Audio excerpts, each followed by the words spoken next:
మన జీవితంలో ఈ 21 days ఫాస్టింగ్ ప్రేయర్ అయిపోయేసరికి ఒక బలమైన అభిషేకముతో దేవుని శక్తితో నింపబడి ఆయనకు సాక్షులుగా మనం ఉండాలి. ఆ దేవాది దేవునికి మహిమకరముగా మన జీవితాలు ఉండాలి. నిజముగా ఎంతో దీవెనకరముగా దేవుడు ఈ యొక్క ఉపవాస ప్రార్థన కూడికలను దేవుడు జరిగిస్తున్నాడు. దాన్ని బట్టి సమస్త మహిమ ఘనత ప్రభావములు దేవాది దేవునికే చెల్లునుగాక. ఆమెన్. దేవుని యొక్క వాక్యమును మనం ధ్యానం చేద్దాం. ఆయన వాక్యమును మనము ప్రియులారా విందాం. మనము పోరాడుచున్నది శరీరులతో కాదు, ఆకాశ మండలమందున దురాత్మ సమూహములతో పోరాడుచున్నాం. కాబట్టి దానియేలు ఆకాశ మండలమందున దురాత్మ సమూహములతో పోరాడాడు కదా. ఇప్పుడు ఆ పోరాటంలో దానియేలు జవాబు పొందుకున్నాడు. దేవుని యొక్క కృపను బట్టి, దేవుని సహాయమును బట్టి, దేవుడు ఆయన నిలవబెట్టుటను బట్టి దానియేలు జవాబు పొందుకున్నాడు. ప్రియులారా, ఆ జవాబు పొందుకోవడానికి గల కారణం ఏంటంటే ఆయన పోరాడాడు. ఎలాగ పోరాడాడు అని అంటే ప్రియ దేవుని బిడ్డలారా, ఆయన జీవితంలో జవాబు పొందుకోవడానికి గల కారణం ఏమిటి అని అంటే మనం చూస్తున్నాం. అక్కడ ఆయన మనస్సును ప్రభువుకు అప్పగించుకున్నాడు. ఎవరిని అప్పగించుకున్నాడు చెప్పండి? ఏం అప్పగించుకున్నాడు?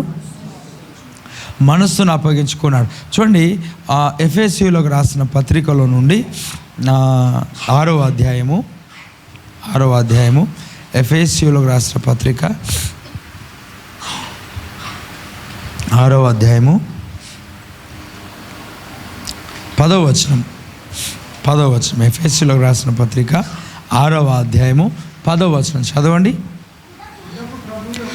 తుదకు ప్రభువు యొక్క మహాశక్తిని బట్టి ఆయన యందు బలవంతులై ఉండండి. చాలా బలంగా ఉండండి. దానియేలు జయించాడు, మనం కూడా ఖచ్చితంగా జయిస్తాం. మన ప్రభువు జయించాడు కాబట్టి మనకు కూడా దేవుడు జయమిస్తాడు. తుదకు అంటే మనం పోరాడేది శరీరాలతో కాదు, ఆకాశ మండలమందున్న దురాత్మ సమూహములతో. అయితే వీళ్ళతో పోరాడుతున్నాం కదా, మీరు ఏం చేయాలని అంటే ఏం చేయాలి చెప్పండి? బలవంతులై ఉండండి. స్తోత్రం కలుగును గాక. ఈ యొక్క తుదకు ప్రభు యొక్క మహాశక్తిని బట్టి ఆయన యందు బలవంతులై ఉండండి. దేవుడికి స్తోత్రం. అంటే మీరు పోరాడేది శరీరులతో కాదు, ఆకాశ మండలమందున దురాత్మ సమూహంతో పోరాడుతున్నారు. అయితే మీరు ఏం చేస్తారు అంటే మీరు భయపడాల్సిన అవసరం లేదు, మీరు బలవంతులై ఉండండి. ఓకే, బలవంతులుగా ఉండాలి. చదవండి. మీరు అపవాది తంత్రములను ఎదురించుటకు శక్తిమంతులగునట్లు దేవుడిచ్చు సర్వాంగ కవచమును ధరించుకొనుడి అంటున్నాడు. ఏ కవచం ధరించుకోవాలంట? దేవుడిచ్చు సర్వాంగ కవచం. అదే మనకు కనబడుతూ ఉన్నది ఏంటి అని అంటే ఏలయనగా మనము పోరాడిన శరీరంతో కాదు కానీ ప్రధానులతో, ఇదంతా మనం చూసాం కదా, దురాత్మల సమూహంతో పోరాడుచున్నాం. అందుచేత ఆపద్దినమందు వారిని ఎదిరించుటకు సమస్తము నెరవేర్చిన వారై నిలవబడుటకు శక్తిమంతులగునట్లు దేవుడిచ్చు సర్వాంగ కవచమును ధరించుకోండి. ఎలాగనగా మీ నడుమునకు సత్యమని దట్టి కట్టుకొని మీ నీతి అను తొడుక్కొని పాదములకు సమాధాన సువార్త వలన సిద్ధ మనసుడు జోడు తొడుక్కొని నిలవబడు. ఇవన్నీగాక విశ్వాసమను డాలు పట్టుకొని దానితో మీరు దుష్టుని అగ్ని భావనములన్నిటినీ ఆర్పుటకు శక్తిమంతులగుదరు. మరియు రక్షణయను శిరస్త్రాణమును అనే ఆత్మ ఖడ్గమును ధరించుకొనుడి. ఆత్మ వలన ప్రతి సమయమునందు ప్రతి ప్రార్థనను విజ్ఞాపనను చేయొచ్చు. ఆ విషయమై సమస్త పరిశుద్ధుల నిమిత్తమును పూర్ణమైన పట్టుదలతో విజ్ఞాపన చేయొచ్చు మెలకువగా ఉండండి. దేవుడికి స్తోత్రం. హల్లెలూయా. చూడండి, సర్వాంగ కవచం. యుద్ధానికి వెళ్ళేవాడు ఎలా వెళ్తాడు చెప్పండి? యుద్ధానికి కావలసిన ఏం చేస్తారు? కవచమును ధరించుకుంటారు, షూ వేసుకుంటారు, గ్లౌజెస్ వేసుకుంటారు, బ్రెస్ట్ ప్లేట్, ఇక్కడ ఆ బాణములు మనకు తగలకుండా ప్లేట్ ఒకటి ఉంటుంది, డాలు పట్టుకుంటారు కదా. ఇవన్నిటిలో భాగమే యుద్ధము చేస్తున్న వారి యొక్క జీవితాల్లో. అక్కడ మనం మనసు గురించి ధ్యానం చేశాం. దానియేలు మనసును దేవునికి మొట్టమొదట అప్పగించాడు కదా. అది సర్వాంగ కవచములో భాగంగా మనకు కనబడుతూ ఉన్నది కదా. తర్వాత వాక్యం అనే ఖడ్గం, ఇవన్నీ కూడా నిజంగా సర్వాంగ కవచముగా ఉన్నది. మనం దానియేలు దేవుని సన్నిధిలో పోరాడుతున్నాడు కదా, అక్కడ మనం చూసాం మొట్టమొదట మనస్సును అప్పగించి, ఏం చెప్పండి, మనస్సును అప్పగించాడు. తర్వాత ఆయన ఏం చేశాడు, తను తాను తగ్గించుకొని దేవుని సన్నిధిలో ప్రార్థన చేశాడు. దేవుడికి స్తోత్రం కలుగును గాక. ఆమేన్ చెప్తాం గట్టిగా, హల్లెలూయా. దేవుని సన్నిధిలో తగ్గించుకున్నాడు. ప్రియ దేవుని బిడ్డలారా, చూడండి, మన జీవితంలో ఈ యొక్క ఏమంటారు, ఇవి మన జీవితంలో క్వాలిటీస్ అనేటివి ఉండాలి. మనము వీటన్నిటిని ధరించుకున్న వారమై ఉండాలి. ఆయన చూడండి, దేవుని సన్నిధిలో తగ్గించున్నట్లుగా కనబడుతూ ఉన్నాడు. దేవుని సన్నిధిలో మనము ఈ యొక్క ఏమంటారు, ఈ సర్వాంగ కవచం గురించి ధ్యానం చేద్దాం. అయితే ఆ యొక్క దానియేలు జవాబును పొందుకోవడానికి గల కారణం ఒకటి, ఆయన మనస్సును దేవునికి అప్పగించాడు. రెండవదిగా ఆయన జీవితంలో తగ్గింపు అనేది కలిగి ఉన్నాడు. దేవుని యొక్క వాక్యంలో మనం ఒకసారి ఆలోచన చేస్తే ప్రియ దేవుని బిడ్డలారా, 2వ దినవృత్తాంతములు 7వ అధ్యాయము 14వ వచనంలో ఒక మాట కనబడుతుంది. చదవండి గట్టిగా. 2వ దినవృత్తాంతములు 7వ అధ్యాయము 14వ వచనంలో అక్కడ అంటున్నాడు, నా పేరు పెట్టబడిన నా జనులు, ఏమంటే చెప్పండి, నా పేరు పెట్టబడిన నా జనులు తమ్మును తాము తగ్గించుకొని ప్రార్థన చేసి నన్ను వెదకి తమ చెడు మార్గములను విడిచిన ఎడల ఆకాశం నుండి నేను వారి ప్రార్థనను విని వారి పాపమును క్షమించి వారి దేశమును స్వస్థపరచుదును. దేవుడికి స్తోత్రం. ఆమేన్, హల్లెలూయా. చూడండి ఎంత అద్భుతకరమైన మాట. నిజంగా దానియేలు దేవుని సన్నిధిలో తగ్గించుకున్నవాడుగా మనకు కనబడుతున్నాడు. దేవుని యొక్క వాగ్దానంలో అన్నాడు, నా జనులైన వారు, నా ప్రజలమై అయిన వారు ఎవరైతే తమ్మును తాము తగ్గించుకొని ప్రార్థన చేసి నన్ను వెదకి ఆ చెడు మార్గం విడిచి ఆకాశం నుండి నేను వారి ప్రార్థనను వింటా, వారి దేశమును స్వస్థపరుస్తా, వారి కుటుంబాన్ని స్వస్థపరుస్తా. అంటే ఇప్పుడు చూడండి, మన జీవితాల్లో దేవుని సన్నిధికి తగ్గించుకొని ప్రార్థన చేసేవారు కావాలి కదా. నిన్న మనం చూసాం సుంకరి యొక్క ప్రార్థన. ఎవరు ప్రార్థన? సుంకరి యొక్క ప్రార్థన. ఈ సుంకరి ఇదిగో ఆయన రొమ్ము కొట్టుకుంటూ రోదనం చేస్తూ ఉన్నాడు. నేను నిన్న చెప్పాను, రోదనం చేయు స్త్రీలు కూడా కనుక్కోనని. నిన్న చెప్పగానే ఈరోజు ప్రార్థన అనేది చాలామంది తక్కువ చేసేసారు. Praise the Lord. నేను ఏదైతే వాక్యం చెప్తానో అది ఫలించడానికి, అది క్రియలో పెట్టడానికి చాలా టైం పడుతుంది మనకిచ్చిన దేవుని పరిచర్యలో. నేను ఏదైతే వాక్యం చెప్తానో నెక్స్ట్ డే దాని మీదే సాధారణంగా టార్గెట్ చేసి వాడు గెలిచినట్టు కనబడతాడు. కానీ దేవుని యొక్క సన్నిధిలో అంతిమ విజయము దేవాది దేవునిదే. స్తోత్రం కలుగును గాక. నిజంగా ఏదైతే వాక్యం చెప్తానో ఆ వాక్యానికి నాకు కరెక్ట్గా రివర్స్ కనబడతాయి. ఏ వాక్యం చెప్తానో అది నాకు రివర్స్ కనబడతాయి. నిజం, అబద్ధాలు కాదు. నేను ఎంతో ప్రార్థనాపూర్వకంగా మీ ఎదుటకు వచ్చి నేను ఈ వాక్యాలను తెలియజేస్తున్నా. మీరు రోదన చేయమంటే నిజంగా రోదనం చేసే వాళ్ళే కరువు అయిపోయినారు. ఇంకా కూడా అంతే. ఇంకో మాట చెప్పాలంటే మొన్న ఇంతకు ముందు కంటే చేసిన ఆ ప్రార్థన ఈరోజు ఆ ప్రార్థన కొంతమందిలో రావట్లేదు. అరే నిన్ననే కదా ఇంత గొప్ప వాక్యం చెప్పినానంటే సాతానుగాడు ఆ వాక్యాన్ని విని మీరు ఏదైనా ప్రార్థన చేస్తే దేవుడు కార్యాలు చేస్తారని ఆ దుష్టుడు మీ నోళ్ళను కట్టేస్తున్నాడు, మీ తలంపులను కట్టేస్తున్నాడు కదా. ఇక్కడ వచ్చి ప్రార్థన చేయకుండా మీ కాళ్ళను కట్టేస్తున్నాడు. వాడు ఖచ్చితంగా కడుతున్నాడు అంతే. అవి తెంచడానికే కదా ఈ ఉపవాస ప్రార్థనలు కదా. మనం మొదటి 2 రోజులు ఏం నేర్చుకున్నాం చెప్పండి అయ్యా, ఏం నేర్చుకున్నాం?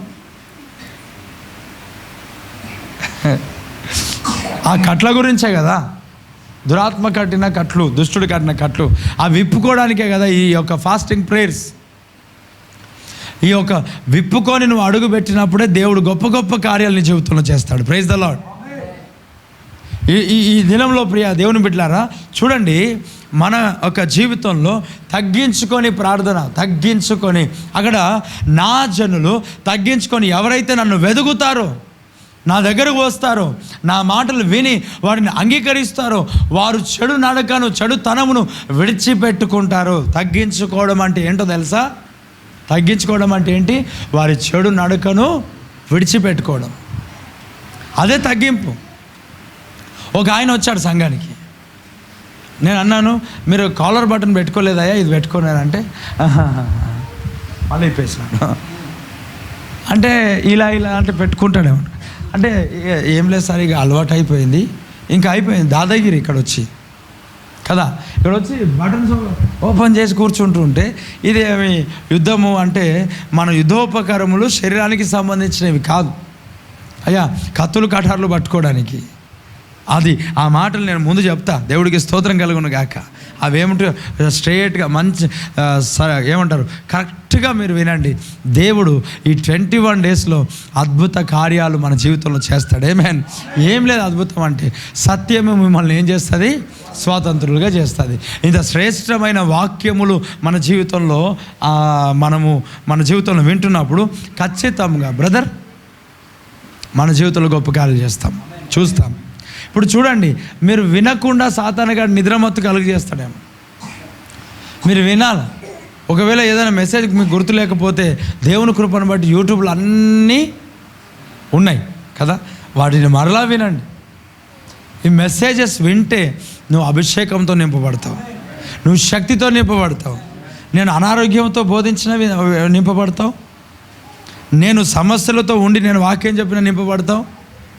నేను ఎన్నో శోధనల గుండా నేను శోధనల గుండా వెళ్ళిపోయి, నేను సమస్యల్లో గుండా వెళ్ళిపోయి ఆర్థిక సమస్యలు ఇవన్నిటి చేత నేను బాధపడుతున్నప్పటికీ నువ్వు నింపబడతావు. నా యొక్క శరీరం అంతా కూడా దుష్టుని యొక్క వాడు బాగా యోబును దాడి చేసినట్లుగా నా పైన దాడి చేస్తున్నప్పటికీ కూడా నువ్వు నింపబడతావు. దేవుడికి స్తోత్రం. ఇప్పుడు నేను బంధకములలో కనిన కుమారుడు అంటాడు. ఎవరు అంటారు? అపోస్తలుడైన పౌలు. బంధకములలో కూడా కుమారుని అంటాడంట. ఎవరు చెప్పండి? అపోస్తలుడైన పౌలు. అంటే ఏ కుమారుడు? ఆయనను ఈ శ్రమల్లో, ఈ కష్టములలో, ఈ బాధలలో, ఈ బంధకములలో ఆ అపోస్తలుడైన పౌలు సువార్త ప్రకటించి కొందరిని రక్షణ మార్గంలోనికి నడిపించాడు. దేవుడికి స్తోత్రం. నా బంధకములలో కలిగిన కుమారుడు నిజముగా బంధకములలో కూడా దేవుని యొక్క పనిని చేసేవాళ్ళు ధన్యులు. స్తోత్రం కలుగును గాక. శోధనలలో దేవుని యొక్క పనిని చేసిన వారు ధన్యులు. ఈ దినం నేను ఏమై ఉన్నానో నాకు తెలుసు, నేను ఎట్లాగున్నానో నాకు తెలుసు, నేను ఏ పరిస్థితులలో ఉన్నానో నాకు తెలుసు. నిజంగా కొంతమంది జీవితాలు, ప్రియ దేవుని బిడ్డలారా, కొంతమంది జీవితాలు సమస్యలతో, శ్రమతో, కష్టములతో ఉంటూ దైవజనులు చాలా బాధతో ఉంటారు. కానీ వాక్యం చెప్పినప్పుడు ఆ వాక్యములో దేవుని శక్తి ఉన్నది, కార్యాలు జరుగుతాయి. నేను అంటున్నాను, నేను ఏ శోధనలో అయినా ఉండని, నేను ఎలాంటి పరిస్థితుల్లోనైనా ఉండని, నేను ఏదైనా ఉండని, నాకు ఈరోజు దేవుడు కొన్ని అవకాశం ఇచ్చాడు. దుష్టునికి వాడు నా పైన దాడి చేస్తూ ఉంటాడు.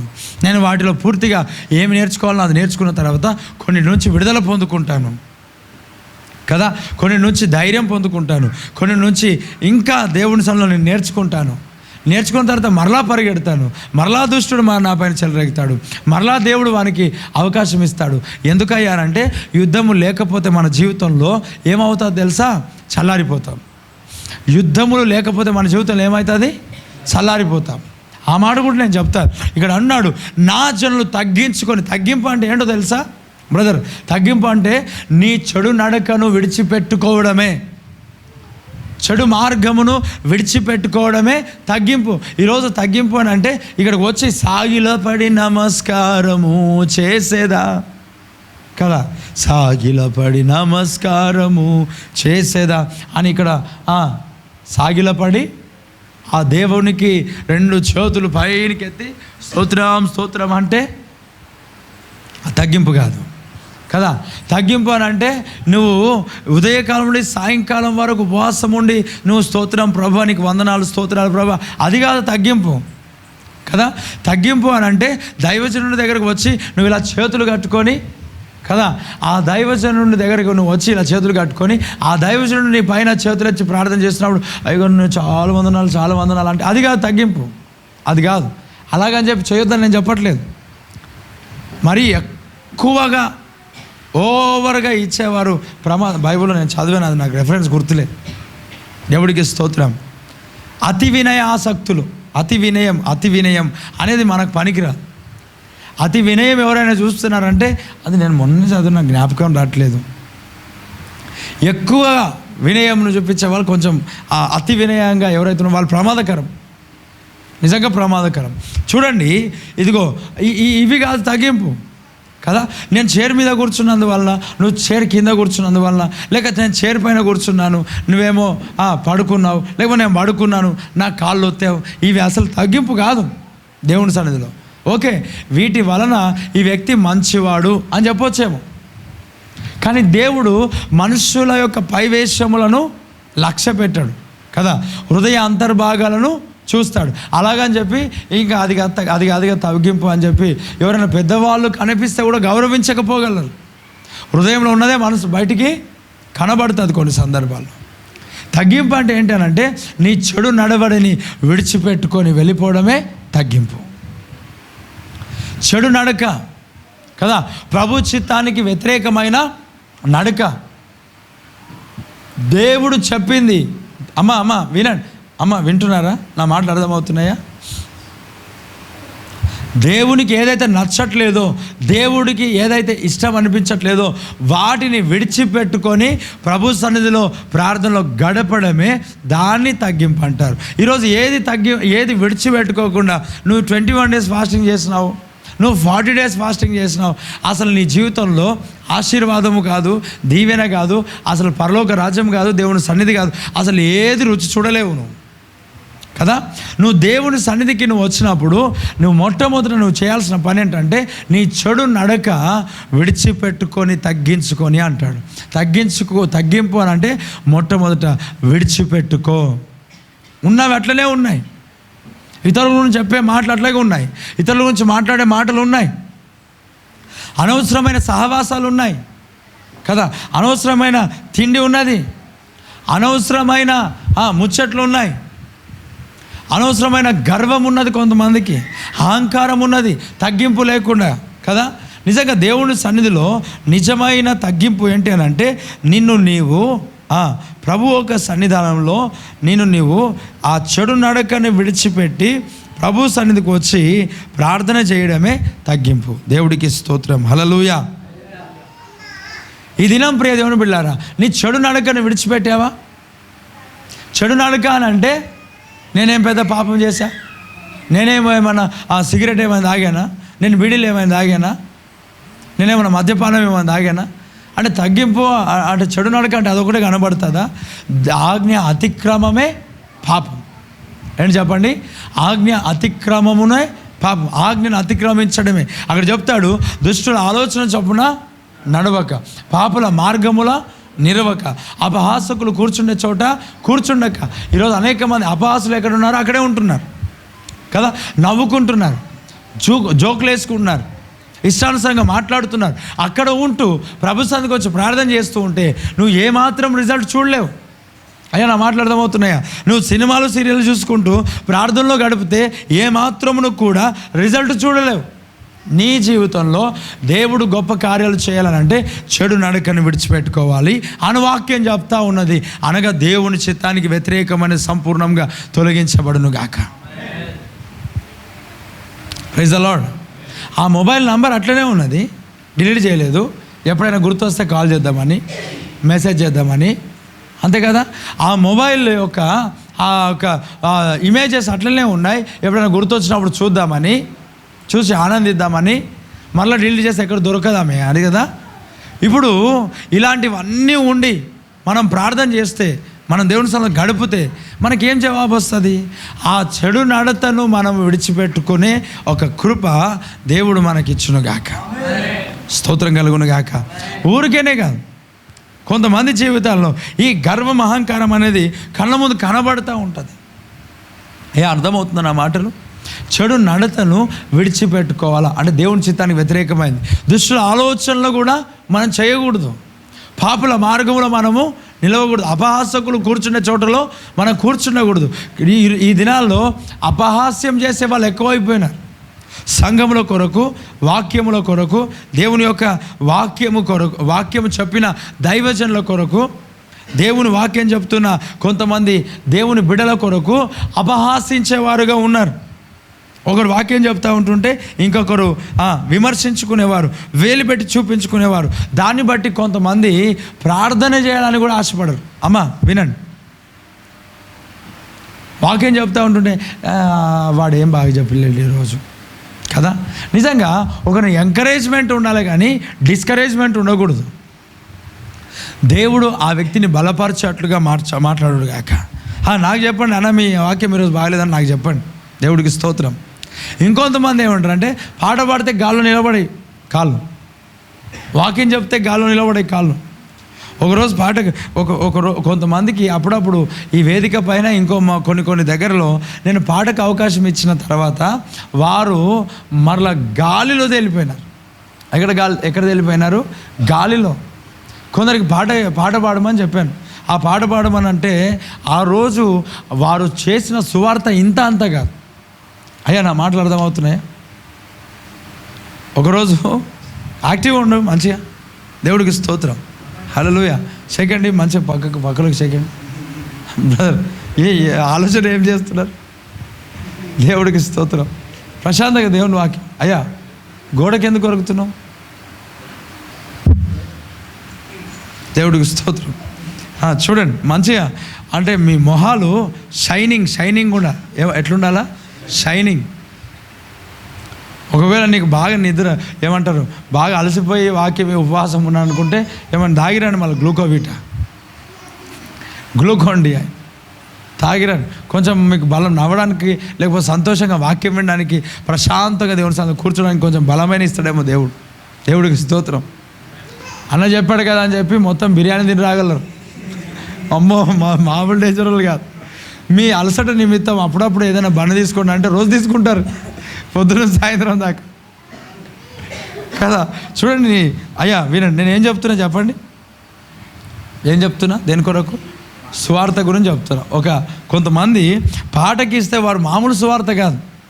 నేను అన్నాను ఈ యొక్క కూడికలో మీరు పాట పాడాలి. ఏ పాట పాడాలి అని కూడా చెప్పాను. అన్ని పాటలు పాడడానికి నేను ఒప్పుకోను. ఎందుకనంటే అవి ఎవరు రాశారు పాటలు కదా.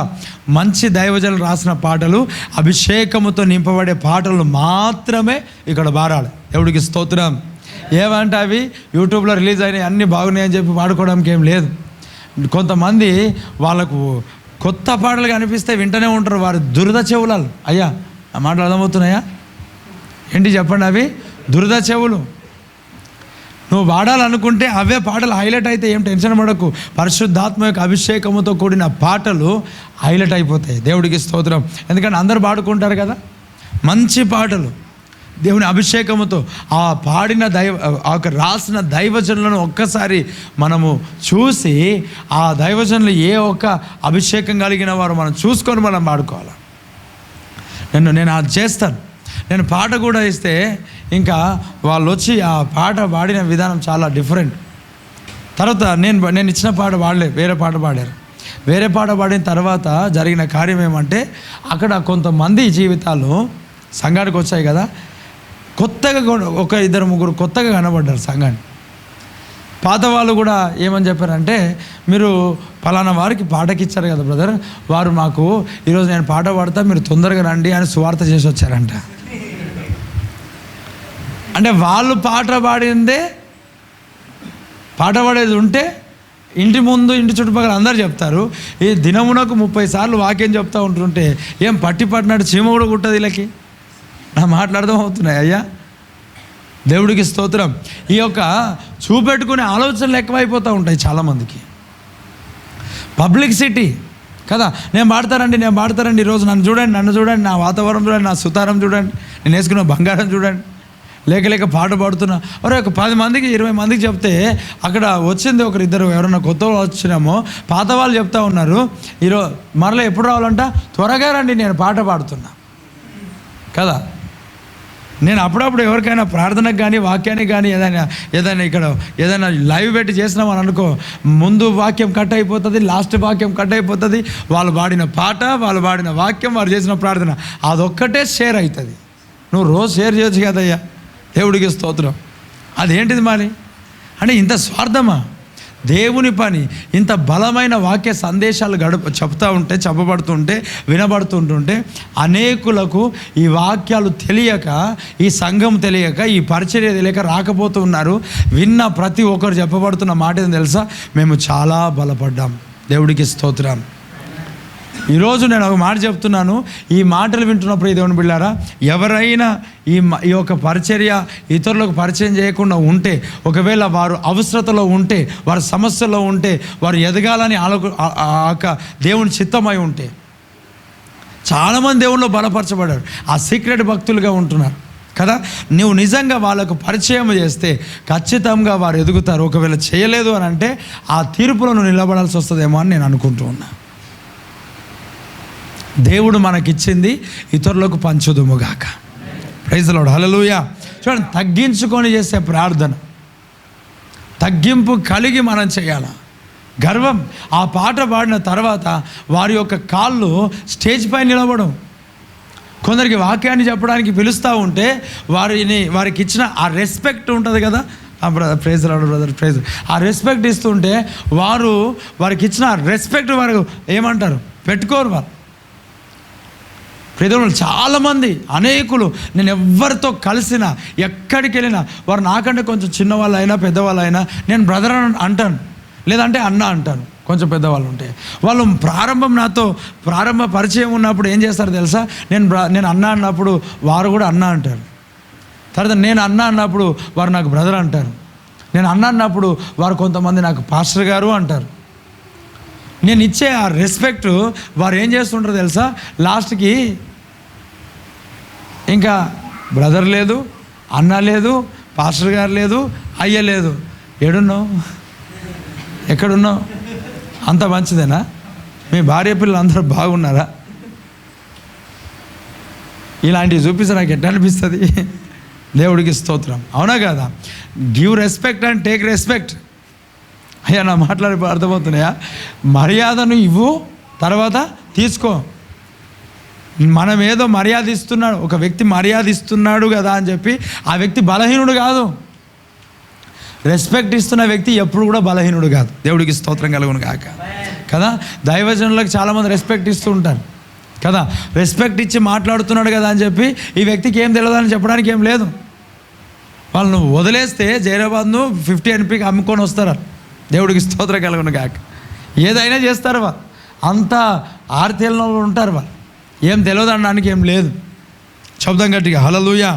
దేవుని పిల్లలు, నేను చాలామందికి కొందరు ఆ పరిచయమైనప్పుడు నాకు అన్న అని పిలిచారు. వాళ్ళు నూతనంగా పరిచర్యకు వచ్చారు, అన్న అని పిలిచారు. తర్వాత నేను వారికి ఆ పరిచర్యకు వచ్చారు కదా, నాకు పరిచయం లేదు, కొత్తగా పరిచయం. నేను బ్రదర్ అన్నా. బ్రదర్ అంటే మెల్లిమెల్లిగా ఆ పరిచర్యలో వారు ఎదిగిన తర్వాత వారు చేసిన పని ఏంటో తెలుసా? బ్రదర్. ఇప్పుడు బ్రదర్ పోయి ఒకరోజు ఆ జైరాబాద్ కనిపిస్తే హాయ్ తమ్ముడు అని అంటాడు. వామ్మోనే, నేను నీకు ఎట్లా కనబడుతున్నానే. చాలామంది ప్రార్థనకు వచ్చిన తర్వాత కూడా కొందరు తమ్మి, అన్న, ఆ తమ్మి అంటారు. తమ్మి నేను తమ్మిలా కనబడుతున్నాను. తమ్మి. కొందరు అంటారు తమ్మి, ఇంకొకరు అంటారు అమ్మ. నేను అమ్మ అంటే నాకు అమ్మ, నేను అమ్మలా కనబడ్డాడేమో. దేవుడికి స్తోత్రం. అమ్మ అంటే అమ్మ అంటే నిజంగా ముందు నుంచే దైవజనుడిగా నేను కాకముందు నుంచే నువ్వు నాకు పరిచయం అయి ఉండి నువ్వే పిలుపుతో పిలుస్తున్నావో దాని స్వార్థంతో నువ్వు పిలువు, అంటే బూతులతో కాదు. దేవుడికి స్తోత్రం. కొంతమంది ఉంటారు అట్లా కూడా కదా, నిస్వార్థంగా ఏమంటారు, నిరభ్యంతరంగా పిలవచ్చు. ఒక దైవజనుడు అయిన తర్వాత కూడా ఇక నిలబడి ఇతరులకు ప్రార్థన చేస్తూ ఉంటుంటే అది గర్వం అంటారు. దాన్ని ఏమంటారు అయ్యా? గర్వం, అహంకారం అంటారు దాన్ని. వాళ్ళు కొంత పెద్ద దైవజనుల దగ్గరికి వెళ్ళి ప్రార్థన చేయించుకొని వస్తారు. ఆ పెద్ద దైవజనులు వాళ్ళ ఇంటికి వెళ్ళి ప్రార్థన చేసిన వాళ్ళు ఉంటారు. వాళ్ళ యొక్క పరిస్థితి బాగులేక అనారోగ్య పరిస్థితిని బట్టి ఇక్కడికి వస్తారు. ఇక్కడికి వచ్చి నిలబడిన తర్వాత ఏం లేదమ్మా, ఈ చెయ్యి బాగా నొప్పి వస్తున్నదని అంటే ఆ నొప్పి నేను ప్రార్థన చేసిన కూడా తగ్గదు. ఇప్పుడు ఎందుకు తగ్గదు తెలుసా? నువ్వు మొట్టమొదట ఆ సేవకునిలో ఉన్న అభిషేకమును గౌరవించు, అప్పుడు దేవుడు నీకు స్వస్థత ఇస్తాడు. Praise the Lord. నువ్వు రెస్పెక్ట్ చేయట్లే, నన్ను కాదు రెస్పెక్ట్ చేయాల్సింది, దేవుడు అభిషేకించిన అభిషేకమును గౌరవించదుగాక. నిజంగా చాలా చీప్గా తీసేస్తూ ఉంటారు. నీకు ఎట్లా వస్తుంది స్వస్థత కదా? అక్కడ అమ్మ ఇంకా ఏమంట, చాలా అంటే డబ్బు కలిగిన వాళ్ళు, చాలా హై హోదాలో ఉన్న వాళ్ళు నీకు అమ్మ అని పిలుచుడు, తర్వాత ఏమంట ఇంకా ఏదేదో పిలవడం. దైవజనుడికి ఎప్పుడైనా కానీ మనము దైవజనుడుగానే పిలుచుదుము గాక. Praise the Lord. చూడండి, బైబిల్లో ఎక్కడ చూసినా ఆ రెస్పెక్ట్ లేకుండా, మర్యాద లేకుండా ఏ దైవజనుడు ఆయన పిలిచారా చెప్పండి? బోధకుడా అని పిలిచారు.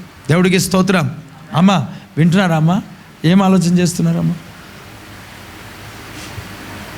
దేవుడికి స్తోత్రం. కొంచెం సౌండ్ ప్రాబ్లం ఉన్నది కదా, సౌండ్ జర కొంచెం ఎక్కువ పెట్టారంటే మధ్య హల్లెలూయా అనగానే గట్లా అప్పుడు బాగుండేది, కంట్రోల్లో ఉంటుండే. అవి అర్థమవుతుందా? ఇప్పుడు ఎక్కడికి పోతున్నాయో మళ్ళీ ఆలోచనలు. దేవుడికి స్తోత్రం. నేనేం చెప్తున్నాను చెప్పండి? బోధకుడా, దైవజనుడా కదా, దైవజనుడా, నా ఏలినవాడా కదా, ప్రవక్త, ఎన్ని అద్భుతమైన పేర్లు ఉన్నాయి చెప్పండి. Praise the Lord. నిజంగా మనం దేవుని యొక్క సన్నిధిలో మనం ఆ రెస్పెక్ట్ మనం ఇవ్వాలి. గర్వం చాలామంది జీవితంలో, నీ యొక్క జీవితం ఆ పాపం ఏదైతే దేవుడికి వ్యతిరేకమైనదిగా ఉన్నదో దాన్ని విడిచిపెట్టుకోవడమే తగ్గింపు. అది నువ్వు గమనించదువుగాక. దాన్ని విడిచిపెట్టుకోవడమే తగ్గింపు. అది నీ జీవితంలో జరగాల. ఏం విడిచిపెట్టుకున్నావు? ఈ 10th డే 10వ రోజు ఉపవాస ప్రార్థన, దానియేలు ఉపవాస ప్రార్థన. ఈ 10వ రోజులో ఈ 10వ రోజులో నువ్వేం వదిలేసుకున్నావు? ఒకటి చెప్పు. ముందున్నది, ఇప్పుడు లేనిది నీ జీవితంలో ఏంటి చెప్పండి? ఒకసారి ఆలోచన చేయండి. ఏమైనా ఉన్నాయా ఈ 10వ రోజులో? ఇప్పుడు అనొచ్చా విజయవంతమైన 10వ రోజు దేనికి? తిండి తినకపోవడం, అంతేనా? ఎప్పుడు విజయవంతమైన 10వ రోజు తెలుసా? ముందున్నది ఏదైతే విడిచిపెట్టావో అప్పుడు విజయవంతమైన 10వ రోజు. అంటే నువ్వు సాధించావు. ఒకసారి నేను అడుగుతున్నాను, వినండి, లైవ్లో ఉన్నవారు కూడా. ఈ 21 days ఫాస్టింగ్ ప్రేయర్స్లో 10 days అయింది కదా, 10 days నుంచి వాక్యాన్ని వింటున్నారు కదా. అయ్యా ఏం విడిచిపెట్టుకున్నావు? ఒకటి నీకేమైనా తెలుసా చెప్పండి. ఇక్కడ ఎవరైనా, అక్కడ లైవ్లో ఎవరైనా ఉంటే నిర్భ్యంతరంగా చేతులు ఎత్తండి. ఒకసారి ఏమన్నా విడిచిపెట్టుకున్నాయంటే చేతులు ఎత్తండి. విడిచిపెట్టుకున్న వాళ్ళు ఏమన్నా, అమ్మ సిగ్గుపడకూడదు, ఏమైనా విడిచిపెట్టుకున్న వాళ్ళు ఉంటే చేతులు ఎత్తండి. 1 2 3 4 5 లేదా 6 7. ఓకే, ఇప్పుడు నేను చెప్తా. విడిచిపెట్టుకోలేని వాళ్ళు ఎవరు అని అంటే పరిపూర్ణమైన పరిశుద్ధులు. అయ్యా ఎప్పుడు వారు పరిశుద్ధత కలిగిన వారు, వాళ్ళ లోపల మచ్చ డాగు అనేది లేదు, అంతే కదా. అంటే ఇప్పుడు వాళ్ళు పరిశుద్ధులు కాబట్టి వాళ్ళకి ఏం అంటుకోలేదు. ఇప్పుడు నా మట్టుకు నేను అంటాను, నా జీవితంలో ఇప్పుడు నేను ఒక మాట చెప్తాను మీకు. ఏమైనా తీర్మానం తీసుకున్నారా విడిచిపెట్టిన తర్వాత? నువ్వేం విడిచిపోలే అని నువ్వు పరిశుద్ధినివి. దేవుడికి స్తోత్రం. ఇప్పుడు ఏది విడిచిపెట్టుకోలేని వాళ్ళు పరిశుద్ధులై ఉండాలా? లేదంటే చెప్పండి, వాళ్ళకి వాక్యం అర్థం కాకపోయి ఉండాలి, అంతే కదా. రెండిట్లో ఏదైనా కూడా జరగాలి. రెండిట్లో ఏంటిదో ఏమంటారు దాన్ని? Choose the correct answers. ఏంటి చెప్పండి? Choose the correct answer. ఏ ఏంటి చెప్పండి? మీరు సంపూర్ణమైన పరిశుద్ధులు. బి మీకు వాక్యం అర్థం కాదు, అదే కదా. అసలు దేవుని యొక్క ఉద్దేశం అర్థం కాదు. ఈ 21 days ఫాస్టింగ్ ప్రేయర్స్ ఆ ఉద్దేశము అర్థం కాలే. ఇక్కడ ఎవరైనా చేతులు ఎత్తారా? ఎత్తారు. దేవుడికి స్తోత్రం. హల్లెలూయా. లైవ్లో కూడా ఎత్తారు చూడండి. ఏంటి చెప్పండి? సంపూర్ణమైన పరిశుద్ధులు. బి ఏంటి చెప్పండి, మాకు వాక్యం అర్థం కాలే. దేవుడికి స్తోత్రం. చూస్ ద కరెక్ట్ ఆన్సర్.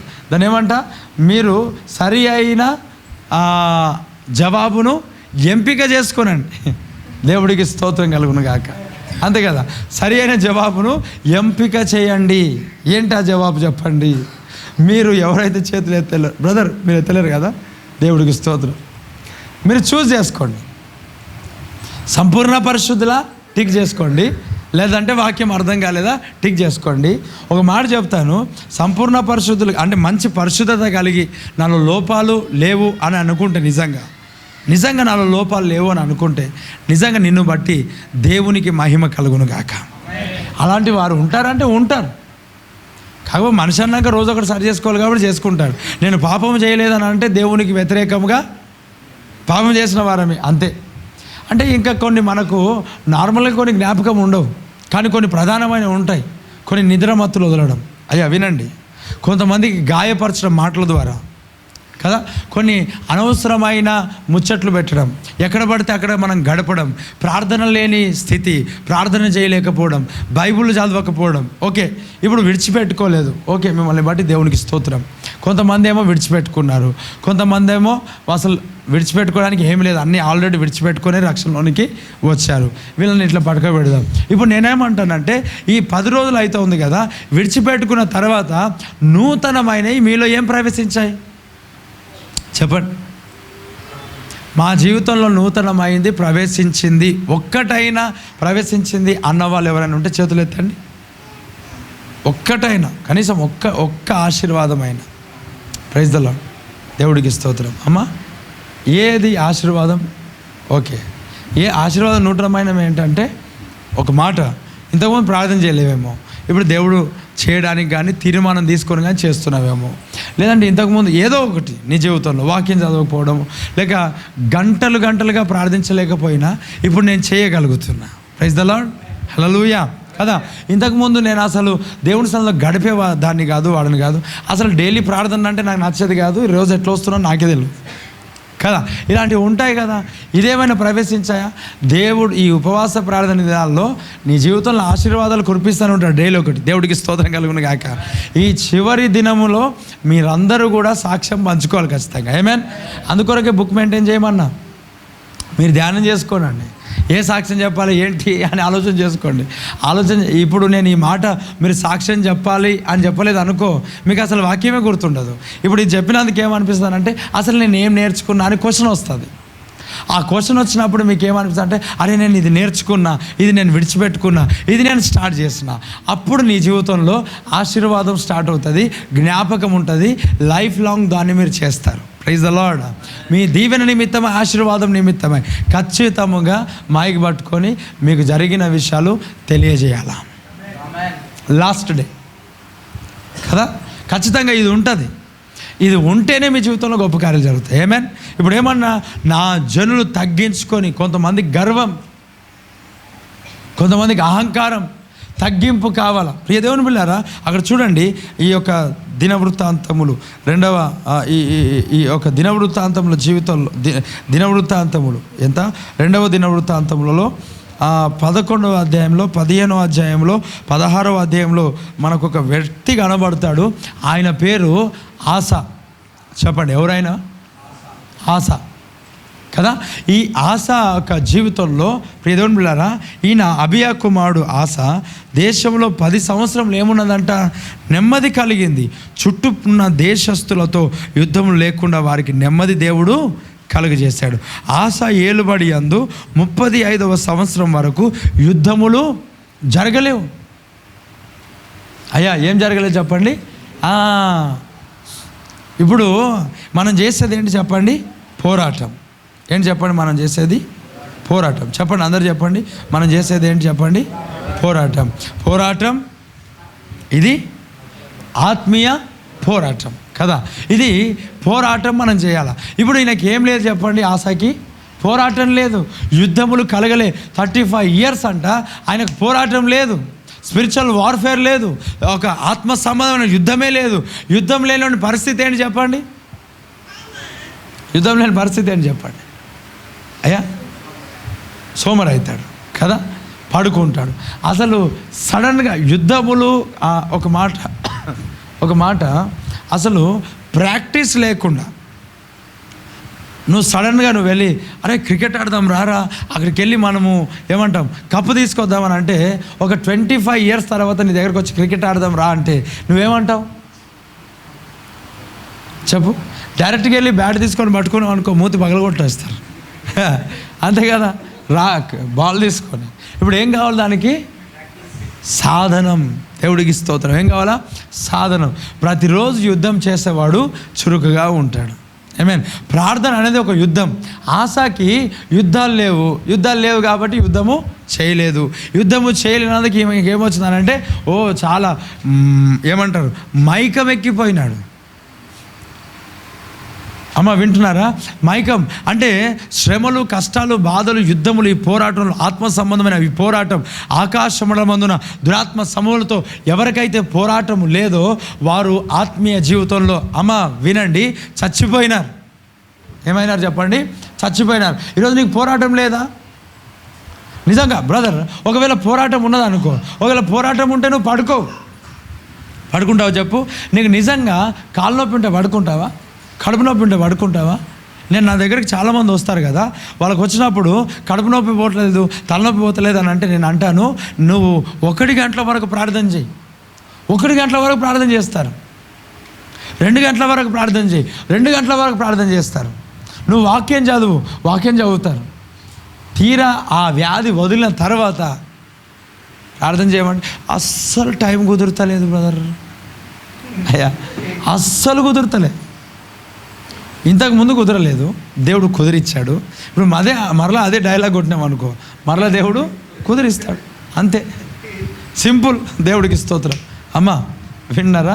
ఇంతకుముందు చర్చికి రావాలనిపించలేదు, వచ్చావు. ఇంతకుముందు వాక్యం చదివినిపించలేదు, చదివావు. ఇంతకుముందు ప్రార్థన చేయాలనిపించలేదు, చేసావు. ఇప్పుడు మరలా సేమ్ ఏమనిపిస్తుంది? నాకు అస్సలు టైం కుదరట్లేదు బార్. దేవుడు కుదిరిస్తాడు. దేవుడికి స్తోత్రం. ఎవరు చెప్తే వినరు, ఆయనదే కరెక్ట్. దేవుడికి మహిమ కలుగును గాక. 2 చేతులు పైనకి చెప్దాం గట్టిగా హల్లెలూయా. గట్టిగా చెప్పాలి హల్లెలూయా. ప్రియ దేవుని బిడ్డలారా, నీ జీవితంలో యుద్ధములు అనేది లేకపోతే నువ్వు చల్లారిపోతావు. ప్రతి దినం పోరాటములు అనేటివి ఉంటాయి. ఒక క్రైస్తవుని జీవితమే ఒక ఏమంటారు యుద్ధం కదా. దానియేలు యుద్ధం చేస్తానే ఉన్నాడు, ప్రార్థనలో పోరాడుతూనే ఉన్నాడు. అక్కడ చూడండి, ఆసాకు యుద్ధాలు లేవంట. ఆసాకు యుద్ధములు లేనందువలన ఆయనకి ఏమైంది ప్రియ దేవుని బిడ్డలారా? సడన్గా యుద్ధాలు వచ్చినాయి. సడన్గా యుద్ధం వచ్చింది. యుద్ధం వస్తే ఏం చేయాలని అర్థం కాదు. ఈరోజు చాలామంది జీవితాల్లో సమస్యలు, శ్రమలు, కష్టాలు, బాధలు వచ్చినప్పుడు చాలామందికి అర్థం కాదు. ఒక దైవజనుణ్ణి చాలా కష్టముల ద్వారా దేవుడు ఎందుకు తీసుకెళ్తాడో తెలుసా?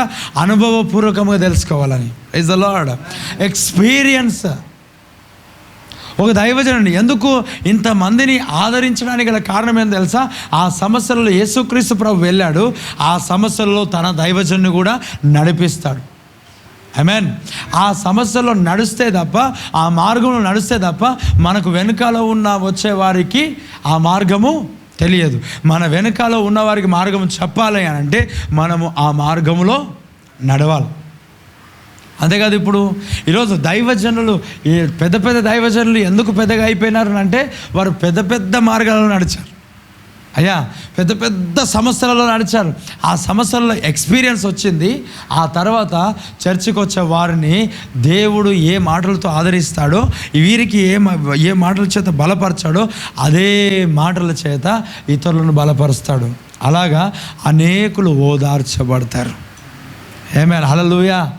చెప్దాం గట్టిగా హల్లెలూయా. అనేకులు ఏం చేస్తారు చెప్పండి? ఓదార్చబడతారు. ఈరోజు నువ్వు ఏ మార్గంలో అయితే సాగుతున్నావో అది నీ నాశనంలో కాదు, అది నీ ఎక్స్పీరియన్స్. ఆమేన్. అంటే నీ యొక్క అనుభవం కొరకు వచ్చింది అది. అయ్యా ఏ మార్గంలో సాగుతున్నావు అది నీకేమొచ్చింది? అనుభవం కొరకు.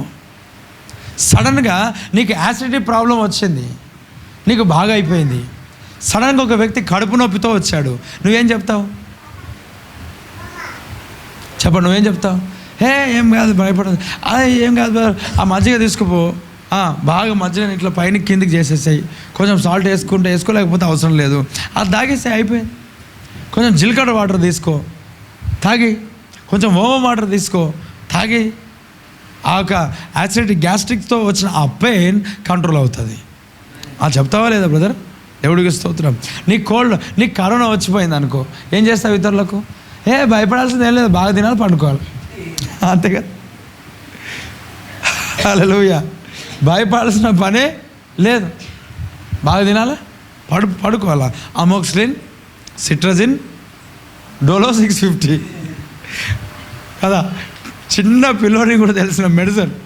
దేవుడికి స్తోత్రం కలుగును గాక. ఆమేన్. Amoxicillin, Dolo 650, cetirizine. అయ్యా ఇంకా దాన్ని ఏమంటారు? బలంకి ఇచ్చటవి జింకోవిట్, బి కాంప్లెక్స్ జింకోవిట్ అయిపోయి వేసుకో. కరోనా మాయం. లేదంటే అమోక్సిలిన్ లేకపోతే అజిత్రోమైసిన్, అంతే కదా. ఎక్స్పీరియన్స్తో వెళ్ళిన వాడు ఆ సమస్యలతో వస్తున్న వాడికి ధైర్యము చెప్తాడు. దేవుడికి స్తోత్రం కలుగును గాక. ఇప్పుడు ఆశాకి ఎక్కడ ధైర్యము? యుద్ధాలు లేవు. ఆయన సీట్ ఎక్కిన నుంచి యుద్ధాలు లేవు. నువ్వు సేవకు వచ్చిన నుంచి నీకు శ్రమలు లేకపోతే నీ జీవితం అంతా శూన్యం కదా. నీవు అసలు రక్షణలోనికి వచ్చినప్పటి నుంచి నీకు శ్రమలు లేకపోతే ఇంకా నువ్వు నిజమైన పిలుపులో లేవు అనేది ఖచ్చితం. అసలు క్రైస్తవుడే లేదు. ఎవడైనా క్రైస్తవుడు అయినందుకు శ్రమలు అనుభవిస్తే వాడు ధన్యుడు. ఆమేన్. యేసుక్రీస్తు ప్రభు యొక్క మార్గం అంట, ఆయన యొక్క సన్నిధానం. చూడండి, ఆ మాట ఒకటి చదువుతా.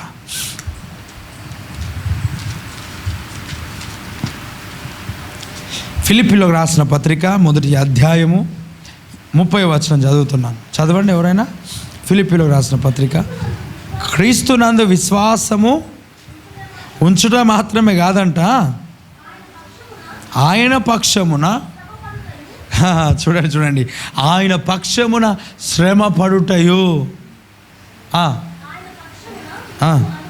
దేవుడికి స్తోత్రం కలుగును గాక. ఆయన పక్షమున శ్రమ పడుటయు, ఆయన పక్షమున మీకు అనుగ్రహింపబడింది. శ్రమ నీకు అనుగ్రహించబడింది. 9 కృపావరాలలో ఇదొక కృపావరం. దేవుడికి స్తోత్రం.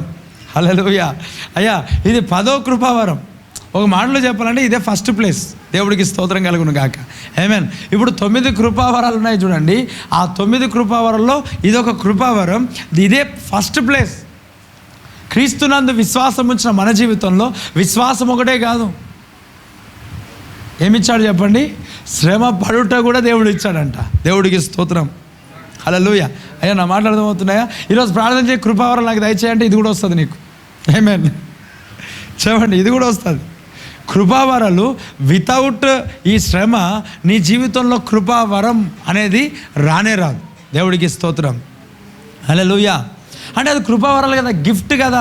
శ్రమ పడకపోతే కూడా దేవుడు ఇస్తాడు కదా. అంటే రన్నింగ్ రేస్లో జయం పొందది నీకు ఎవడిస్తాడు? బహుమానము, అంతే కదా. రన్నింగ్ రేస్లో సాధనం చేసి చేసి చేసి ఆ రన్నింగ్ రేస్లో అక్కడికి వెళ్ళిపోయి పరిగెత్తి పరిగెత్తి పరిగెత్తి పరిగెత్తి పరిగెత్తి నువ్వు జయం పొందితే అప్పుడు దొరుకుతుంది కప్పు.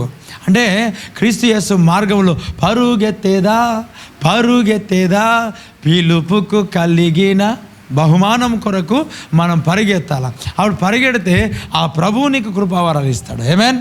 అది గిఫ్ట్సే. కానీ ఎప్పుడు ఇస్తాడు గిఫ్ట్ చెప్పండి? నువ్వు నమ్మకంగా ఉన్నప్పుడు కదా. చిన్న చిన్న పిల్లలకు గిఫ్ట్స్ ఇస్తారు, అది చాక్లెట్ లాంటివి. అయ్యా ఇప్పుడు ఇది గిఫ్ట్, ఇది చాక్లెట్ కాదు, ఇది ప్లాస్మా టీవీ కంటే గొప్పవి. దేవుడికి స్తోత్రం కలుగును గాక. ఆమేన్. హల్లెలూయా. అంటే అసలు పోల్చుకోవడానికి ఏం లేదు. ఇది గిఫ్ట్స్, కృపా వరములు. అంటే ఇది 9 కృపావరాలు బైబిల్లో ఉన్నాయి. నేను అంటున్నా ఇది 10వ కృపావరం. ఇది మొట్టమొదటి ప్లేస్. ఏమంట? ఆయన క్రీస్తునందు విశ్వాసం ఉంచడం మాత్రమే కాక ఆయన పక్షమున శ్రమ పడుటయు ఆయన పక్షమున మీకు అనుగ్రహింపబడెను. ఆశీర్వాదంలో ఇది 3వ ఆశీర్వాదం. Praise the Lord. ఏం చెప్పండి? కృపావరములో ఇది మొదటి కృపావరము, ఆశీర్వాదంలో 3వ ఆశీర్వాదం. ఏంటయ్యా 3వ ఆశీర్వాదం అంటే మనం దుష్టత్వంలో నుండి మళ్లించబడుటయే ఆశీర్వాదం, క్రీస్తును చేరటం. అది మొదటిది.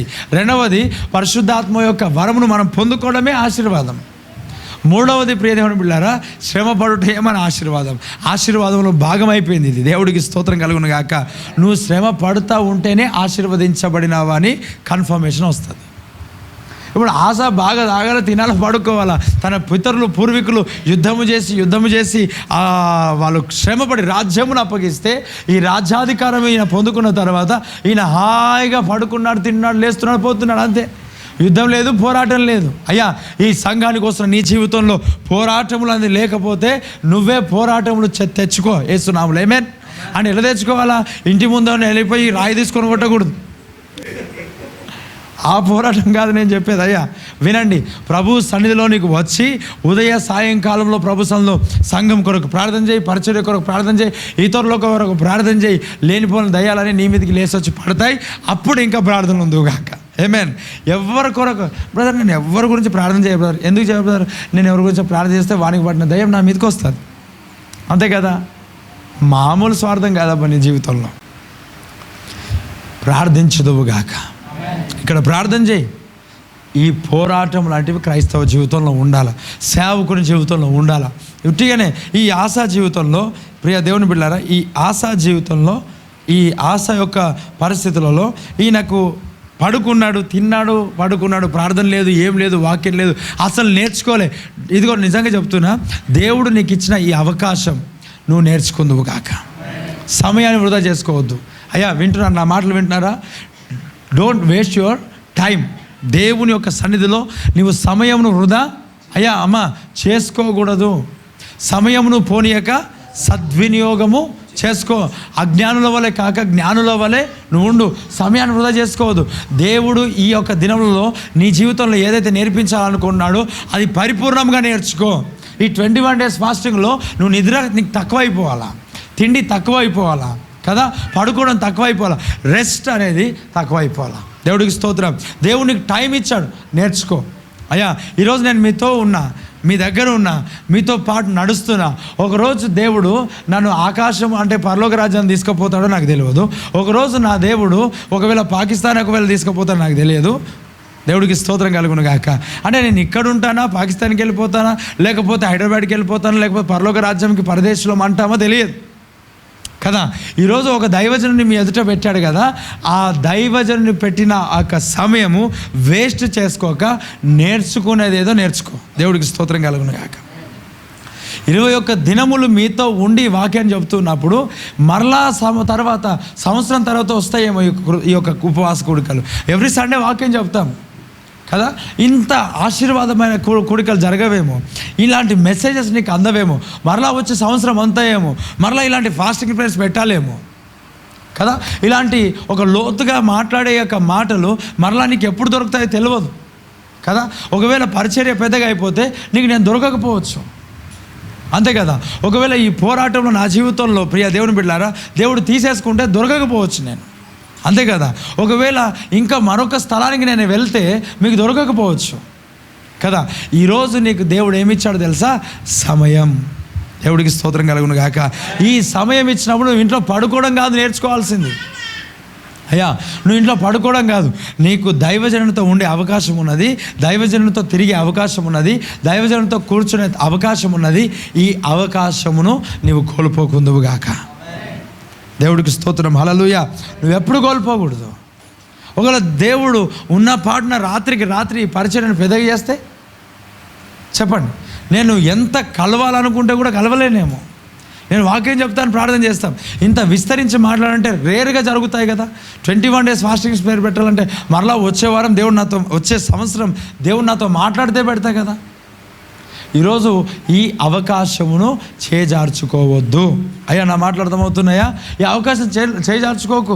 ఉదయ సాయంకాలం ప్రార్థనలో గడుపుతుంటుండగా నీకున్న ఈ సమయం దైవజనుడు మాకు అందుబాటులో ఉన్నాడు, అందుబాటులో ఉన్నప్పుడే నువ్వు ఎదుగుదువుగాక. యేసుప్రభు ఏం చెప్పాడా? నేను మీతో ఉన్నప్పుడే, వెలుగు మీ దగ్గర ఉన్నప్పుడే మీరు నడవండి. ఎందుకో తెలుసా? చీకటి రాబోతున్నది. Praise the lord. హల్లెలూయా. ఈరోజు నేను ఈ యొక్క సంవత్సరం 21 days ఫాస్టింగ్ ప్రేయర్లో విస్తరించి వాక్యం చెప్పడానికి దేవుడు నాకు కృపనిచ్చాడు. ఈరోజు మీరు వింటున్నారు, మీరు ప్రతిరోజు వచ్చి వింటున్నారు. నిజంగా ఆసక్తితో వినండి బ్రదర్. మరలా వచ్చే సంవత్సరం దొరుకుతాయేమో ప్రభు చిత్తం అయితే. హల్లెలూయా. ఎట్లా ఉంటుందో పరిస్థితి మనకు తెలియదు, అవునా కదా. ఒకవేళ వచ్చే సంవత్సరం ఇక్కడ 21 days ఫాస్టింగ్ ప్రేయర్ పెట్టాలంటే ఒకవేళ సరిపోకపోవచ్చు, స్థలం వేరే దగ్గర స్థలం లేదేమో, ఒకవేళ దేవుడు ఇస్తాడేమో. ఒకవేళ ఇక్కడ నుంచి దేవుడు స్థలం షిఫ్ట్ చేసి ఎక్కడైనా పెట్టాడు అనుకో, అక్కడ 100% దేవుడు స్థలము, ఈ ఇంత స్థలం మాత్రం సరిపోదు. హల్లెలూయా. ఇప్పుడు గంటలు ఇప్పుడు నేను సండే రోజు ప్రార్థన అయిపోయినాక ప్రార్థన చేస్తే దేవుడు కొంతమందిని చూపిస్తున్నాడు. వారి దగ్గరికి వెళ్ళి నేను మాట్లాడుతున్నాను, వారి దగ్గరికి వెళ్ళి ధైర్యపరుస్తున్నాను, బలపరుస్తున్నాను. మీరు పొందుకోండి, ఇలా ప్రార్థన చేయండి, ఇలాగుండండి. ఈ సమయము మనకి ఎప్పటికి ఇలాగ దొరుకుతుందా చెప్పండి? దొరుకుతుంది అంటారా? దొరకదు కదా. ఈ సమయం అనేది చాలా శ్రేష్టమైన, దొరుకుతుందేమో దేవుని చిత్తం అయితే కదా. ఈ సమయం అనేది చాలా శ్రేష్టమైనది. నీవు చార్చుకోకూడదు. ఆమేన్. చేజార్చుకోవద్దు ఈ అవకాశం. నువ్వు ఎవరైనా ఉండొచ్చు, ఇక్కడ కూర్చున్న వ్యక్తివైనా లేక లైవ్లో వింటున్న వ్యక్తికైనా ఈ యొక్క శ్రేష్టమైన వర్తమానాలను నువ్వు విడిచిపెట్టుకొనకుందువుగాక. ఆమేన్ చెప్పు గట్టిగా. హల్లెలూయా. దేవుని సన్నిధిని నువ్వు విడిచిపెట్టుకోవద్దు, కోల్పోవద్దు. ఈ యొక్క వాక్యములను విని బలపరచబడాలి. ఇక్కడ ఏమన్నాడు తెలుసా? అదిగో ఆసాకు యుద్ధములు లేవంట, అలాగే పడుకున్నాడు, తిన్నాడు, తిరుగుతున్నాడు, ప్రార్థన లేదు, ఏం లేదు, యుద్ధం లేదు. సడన్గా ఒక దినం ఏమొచ్చింది తెలుసా? యుద్ధం. ఆయనకి ఏం చేయాలో అర్థం కాలేదు. ఏం చేయాలో అర్థం కాక ఆయన చేసిన పని, దావీదుకు యుద్ధాలు వస్తే ఆ ఎఫోదును ధరించి ప్రభు దగ్గరికి వెళ్ళి ప్రార్థన చేస్తాడు. దావీదుకు సమస్యలు వస్తే ఎఫోదును ధరించి ప్రభు దగ్గరికి వెళ్తాడు. దావీదుకు శ్రమ వస్తే ఆ మందిరంలో పడుకొని సాగినప్పుడు ప్రార్థన చేస్తాడు. ఆసాకు సమస్య వస్తే మనుషుల వైపు ఆయన ఒక కనులు ఎత్తుతాడు, చేతులు ఎత్తుతాడు, మనుషుల సహాయం కొరకు వెతుకుతాడు. ఎందుకు తెలుసా? ఎక్స్పీరియన్స్ లేదు, అనుభవం లేదు. వెళ్ళిన తర్వాత ప్రియ దేవుని బిడ్డలారా, అక్కడ మనం చూస్తాం 2వ దినవృత్తాంతంలో 16-18 వచనంలో పాదములో జబ్బు పుట్టినా కూడా ఆస యేసు ప్రభు దగ్గరికి వెళ్ళి ఆ దేవుడి దగ్గరికి వచ్చి ప్రార్థన చేసిన వాడు కాదాయన. తగ్గింపు అనే జీవితంలో లేదు. ఏమైపోయినాడు? అక్కడికక్కడ నాశనం అయిపోయాడు, చచ్చిపోయినాడు. ఆ పాదంలో జబ్బు పుట్టి చచ్చిపోయినాడు. దేవుడు స్వస్థపరుస్తాడు. చూడండి, పాదంలో జబ్బు పుట్టింది, పుండు కదా. అదే పుండు హిజ్కియాకు పుడితే హిజ్కియా హృదయ గర్వము విడిచి అని రాయబడింది. ఏ గర్వం అంట? హృదయ గర్వం విడిచి తను తగ్గించుకొని ప్రార్థన చేశాడు. స్తోత్రం కలుగును గాక. ఆ వచనం చదువుదాం.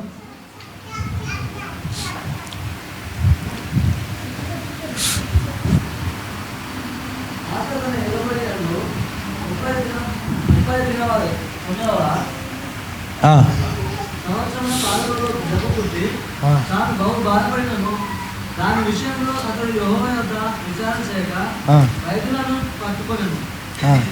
ఆసా తన పితరులతో కూడా నిద్రించి తన ఏలుబడి అను 41వ సంవత్సరమున పట్టుకొనెను.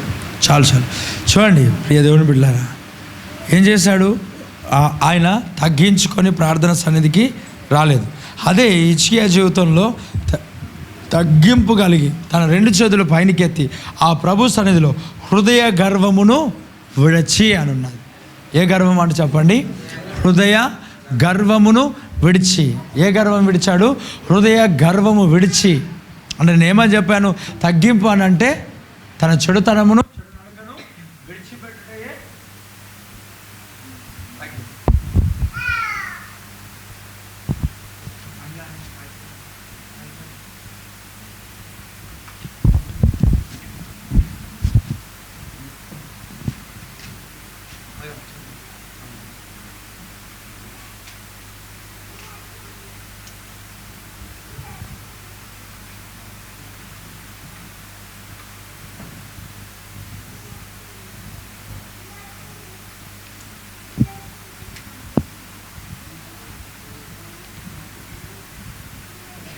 Praise the lord. Hallelujah.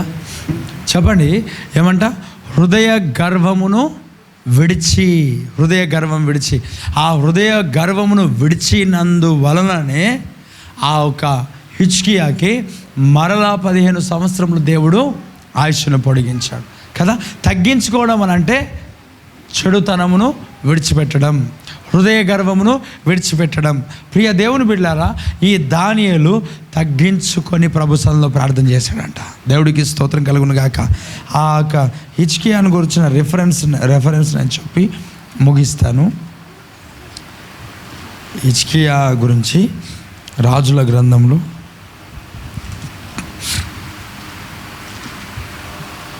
Praise the lord. Hallelujah. Thank you Jesus.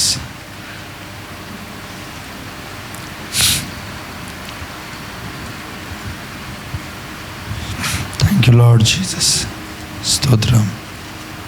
20వ అధ్యాయము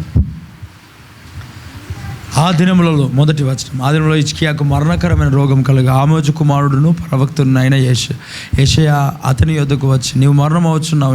ఇదంతా ఓకే. ఇక్కడ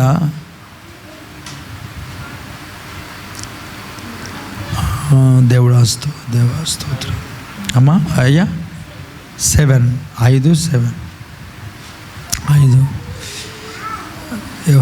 మీకు బాగు చేస్తారు. ఇది కాదు.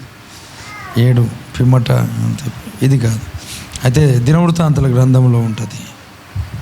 దినవృత్తాంతముల గ్రంథం.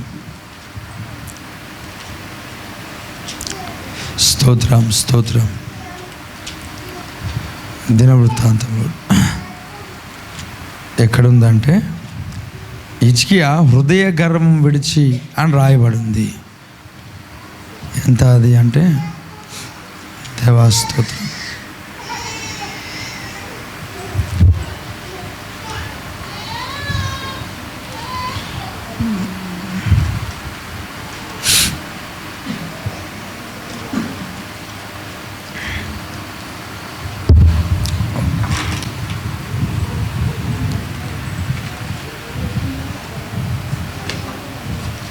చూద్దాం, ఒక్క నిమిషం. ఆ రెఫరెన్స్ చూపించి నేను ముగిస్తాను.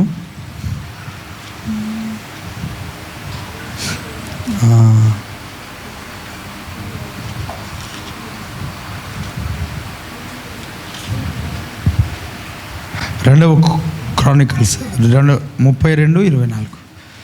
రెండవ దినవృత్తాంతములు 32:24 ఒకసారి చదువుదాం.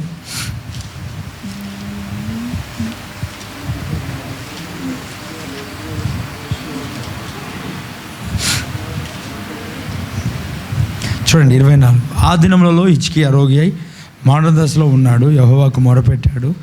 తర్వాత అయితే ఇక్కడ 25వ వచనంలో, అయితే హిజ్కియా మనస్సును గర్వించి తనకు చేయబడిన మేలుకు తగినట్లు ప్రవర్తింపనందున అతని దేవుడు మొత్తాడు.